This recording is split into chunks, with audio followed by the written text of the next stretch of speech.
Harry Potter and the Half-Blood Prince. Chapter 1. The Other Minister. It was nearing midnight, and the Prime Minister was sitting alone in his office, reading a long memo that was slipping through his brain without leaving the slightest trace of meaning behind. He was waiting for a call from the President of a far distant country, and between wondering what the rich man would telephone, trying to suppress unpleasant memories of what had been a very long, tiring, and difficult week, there was not much space in his head for anything else. The more he attempted to focus on the print on the page before him, the more clearly the Prime Minister would see the gloating face of one of his political opponents. This particular opponent had appeared on the news that very day, not only to enumerate all the terrible things that had happened in the last week, as though anyone needed reminding, but also to explain why each and every one of them was the government's fault. The Prime Minister's pulse quickened at the very thought of these accusations, for they were neither fair nor true. How on earth was his government supposed to have stopped that bridge collapsing? It was outrageous for anybody to suggest that they were not spending enough on bridges. The bridge was less than 10 years old, and the best experts were at a loss to explain why it had snapped cleanly in two, sending a dozen cars into the watery depth of the river below. And how did anyone suggest that it was lack of policemen that had resulted in those two very nasty and well-publicized murders, or that the government should have somehow foreseen the freak hurricane in the West Country that had caused so much damage to both people and property?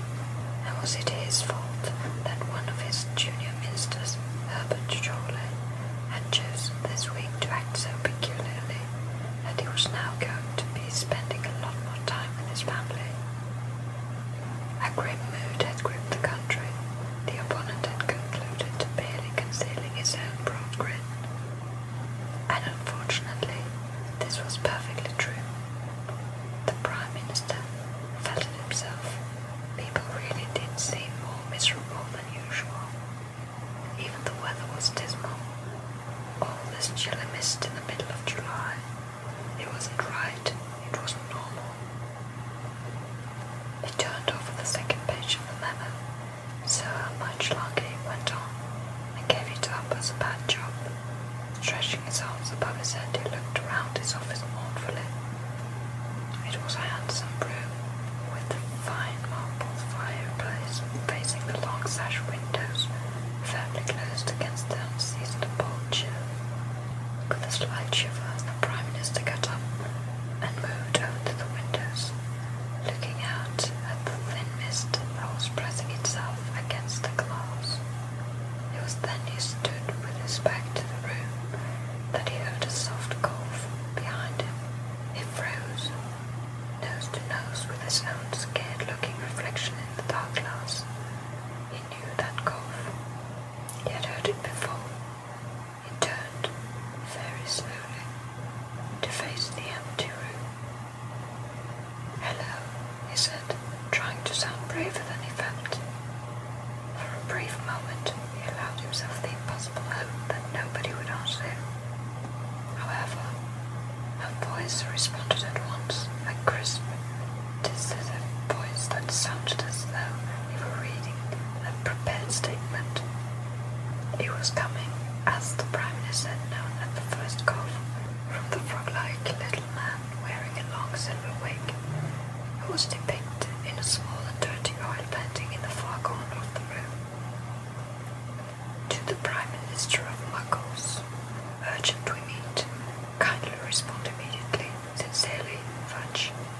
The man in the painting looked inquiringly at the Prime Minister. Said the Prime Minister, "Listen, it's not a very good time for me. I'm waiting for a telephone call, you see, from the President of that can be rearranged," said the portrait at once. The Prime Minister's heart sank. He had been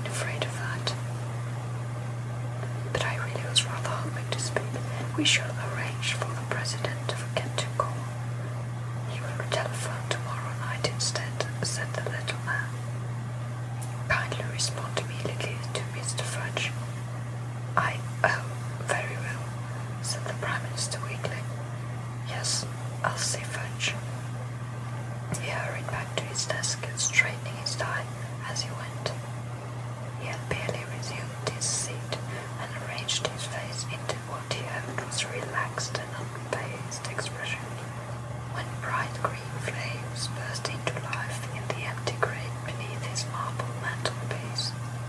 He watched, trying not to betray a flicker of surprise or alarm, as a portly man appeared within the flames, spinning as fast as a top. Seconds later, he had climbed out onto a rather fine antique rug, brushing ash from the sleeves of his long pinstripe cloak, a lime green bowler hat in his hand.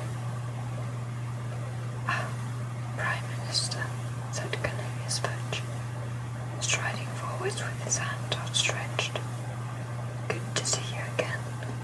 The Prime Minister could not honestly return this compliment, so said nothing at all. He was not remotely pleased to see Fudge, whose occasional appearances, apart from being downright alarming in themselves, generally meant that he was about to hear some very bad news. Furthermore, Fudge was looking distinctly careworn. He was thinner, bolder, and greyer, and his face had a crumpled look. The Prime Minister had seen that kind of look in politicians before, and it never boded well. "How can I help you?" he said, shaking Fudge's hand very briefly and gesturing towards the hardest of the chairs in front of the desk. "Difficult to know where to begin," muttered Fudge, pulling up the chair, sitting down and placing his green bowler upon his knees. "What a week, what a week." "Had a bad one too, have you?" asked the Prime Minister stiffly, hoping to convey by this that he had quite enough on his plate already without any extra helpings from Fudge. "Yes, of course," said Fudge, rubbing his eyes wearily and looking morosely at the Prime Minister. "I've been having the same week you have, Prime Minister. The Brockdale Bridge, the Bones and Barnes murders, not to mention the ruckus in the West Country. I mean to say some of your people were involved in those things, were they?" Fudge fixed the Prime Minister with a rather stern look.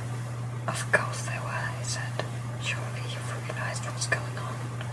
"I," hazarded the Prime Minister. It was precisely this sort of behavior that made him dislike Fudge's visit so much. He was, after all, the Prime Minister, and did not appreciate being made to feel like an ignorant schoolboy.